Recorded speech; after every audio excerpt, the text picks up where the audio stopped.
Hi, I'm Redneck Tech, and you may remember me from such classic films as Blast and the Furious or Romancing the Zone. I'm here today to talk to you about Q-Zar. A lot of you may be wondering, what is Q-Zar and how does it affect me? Well, we're going to go over that today. Come with me. Welcome back.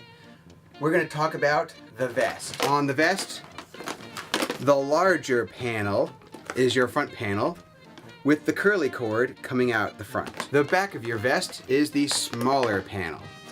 You're just going to click right into place and cinch up to your own size.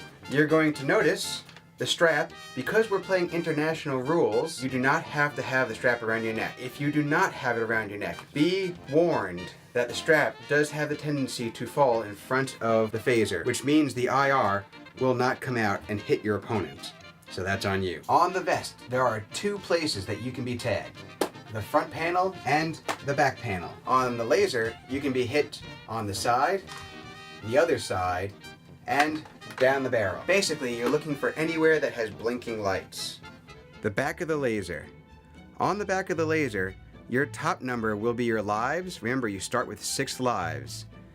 The bottom number is how many shots you have left. If you tag another player and get a confirmation, then you will get all of your shots back. If you fail to do so, you will lose a life but not any points. The two written in numbers, the 1 and the 9, that is your gun's number. So this is red 19. Every time that you're tagged, you're going to be deactivated for 6 seconds. During those 6 seconds, the first 3, you will not be able to be tagged. During the last 3, you will be able to be tagged again, and your laser will shut down for another 6 seconds. During the first 3 seconds, your phaser will say, active. During the last 3 seconds, you can be tagged. Warning. When you get tagged, you're going to have half of a second to get a reflex shot off. 80% of the time, it works all the time. So I always advise everyone, take your reflex shot as often as you can.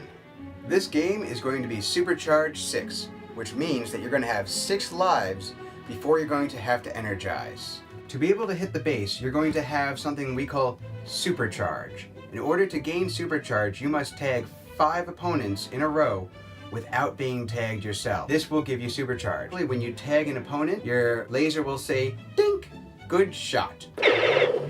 Good shot. And now I am Supercharged. Once you hear active, you are now Supercharged and you have rapid fire. You can then head over to the opposite team's headquarters. You're going to have to fire at it twice. Once, it'll light up. Once it finishes saying repeat to deactivate,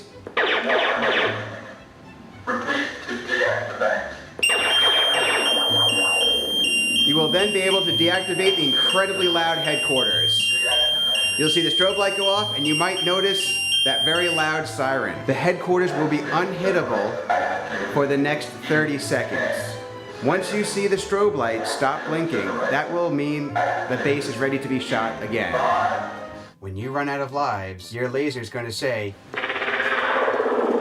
Return to Energizer. At this time, you must take the quickest route back to the Energizer without any delay. You may at no point stop while heading back to the Energizer to set for anybody else. I would highly suggest players, while wearing vests, to not stand near the Energizers before the game starts.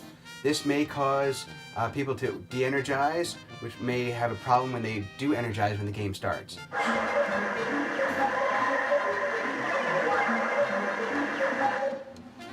You'll notice a slight delay from when the sound stopped to the light beacon turned on. The game officially begins when the light beacon turns on.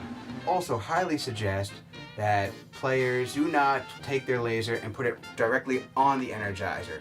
Hover about 3 to 6 inches away from the Energizer while waiting for it to charge. Otherwise, it may not read the signal. We'll also note this by the side of the laser lighting up. Don't walk away from the Energizer until the side of your laser starts blinking.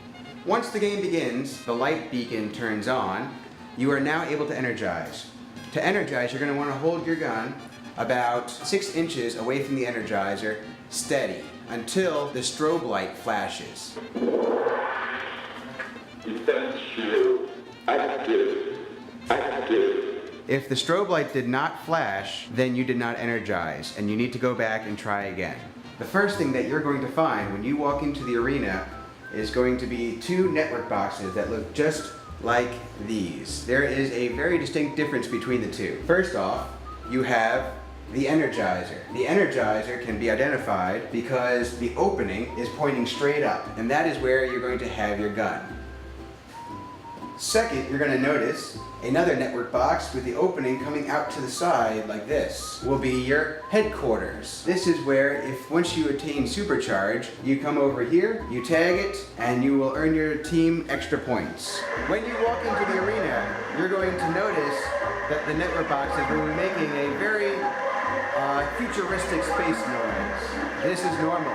Do not panic. Points! When I tag an opponent, I gain 200 points. If an opponent tags me, I lose 100 points.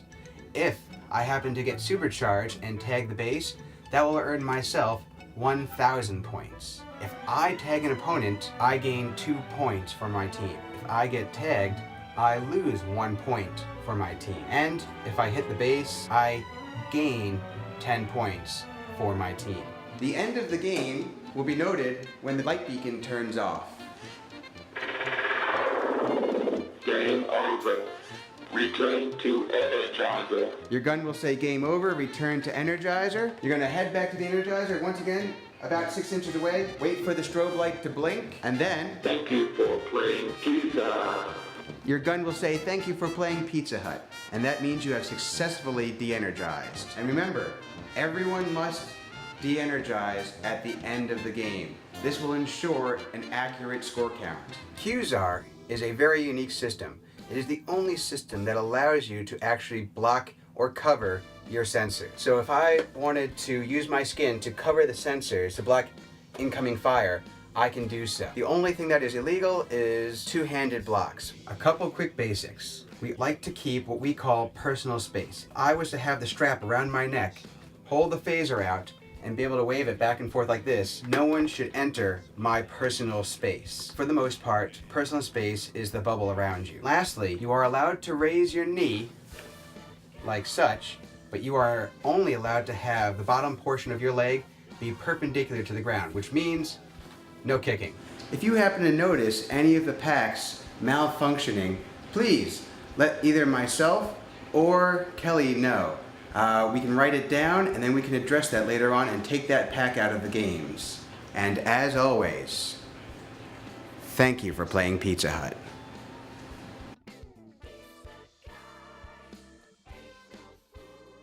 Cleanup.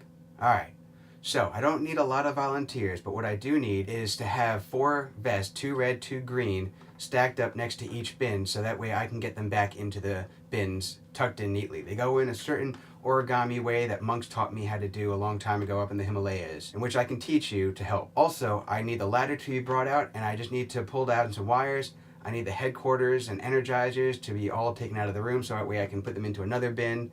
Otherwise, it should be a pretty quick cleanup. Like I said, I don't need a whole lot of people, but if you'd like to help, let me know. Thanks.